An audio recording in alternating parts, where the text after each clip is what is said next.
জীবনে মানুষকে খুশি করার জন্য অনেক কিছুই করেছি, কিন্তু বিনিময়ে কখনোই কিছুই পাইনি।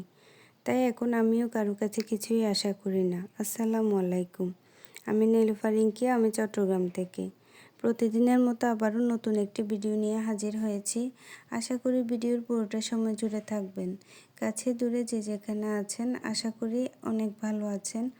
আলহামদুলিল্লাহ, আমিও আমার পরিবার নিয়ে ভালোই আছি। আপনারা যারা আমার ভিডিও দেখছেন সকলকে অসংখ্য ধন্যবাদ। আমার ভিডিও যদি আপনাদের একটু ভালো লেগে থাকে প্লিজ একটা লাইক দিয়ে দিবেন। আর ভিডিওর কোনো অংশ যদি খুব বেশি ভালো লেগে যায় প্লিজ আমার চ্যানেলটা সাবস্ক্রাইব করে দিবেন। আজকে ভিডিওটা দুপুর থেকে শুরু করেছি।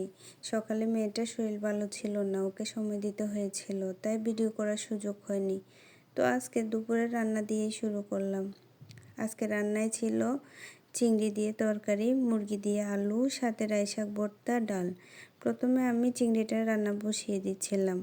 আজকে সব সরিষার তেল দিয়েই রান্না করে নিয়েছি। প্রথমে আমি পেঁয়াজ বাটা, কাঁচামরিচ বাটা, হলুদ দিয়ে চিংড়ি আর তরকারি কিছুক্ষণ নেড়ে ছেড়ে পরিমাণ মতো পানি দিয়ে রান্না বসিয়ে দিয়েছিলাম। রান্নাটা হয়ে গিয়েছে। কোনো হেল্পিং হ্যান্ড না থাকে, সব কাজই একা হাতেই করি। তো আমি একটা রেডি করা হয়ে গেলে একটা রান্না বসিয়ে দিচ্ছিলাম।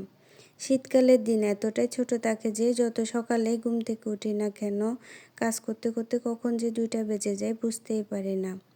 তো চিংড়ি হয়ে গিয়েছে, এবার মুরগিটা রান্না করে নিচ্ছিলাম। আমার বাসায় প্রায় সময় মুরগি রান্না করা হয়, কারণ ছেলে মেয়ে দুইজনই মুরগি ছাড়া খেতে চায় না।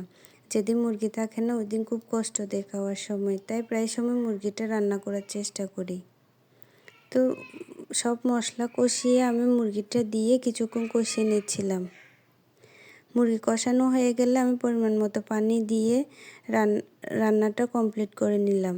একটু ধনেপাতা কুচি দিয়ে দিয়েছি।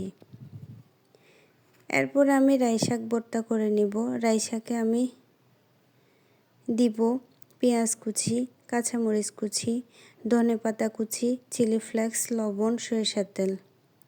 সব উপকরণগুলো দিয়ে একসাথে ভালো করে মেখে তারপরে ভর্তাটা কমপ্লিট করে নিলাম।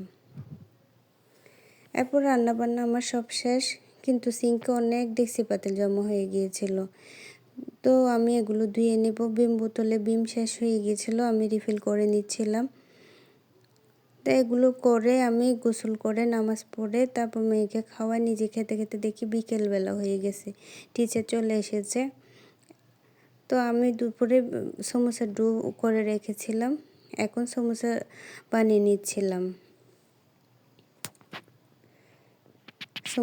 সমোসা হয়ে গেলে আমি সবাইকে সমোসা দিয়ে তারপর নামাজ পড়তে বসে গিয়েছি। আজকে এই পর্যন্ত। সবাই ভালো থাকবেন, আমাদের জন্য দোয়া করবেন। আল্লাহ হাফেজ।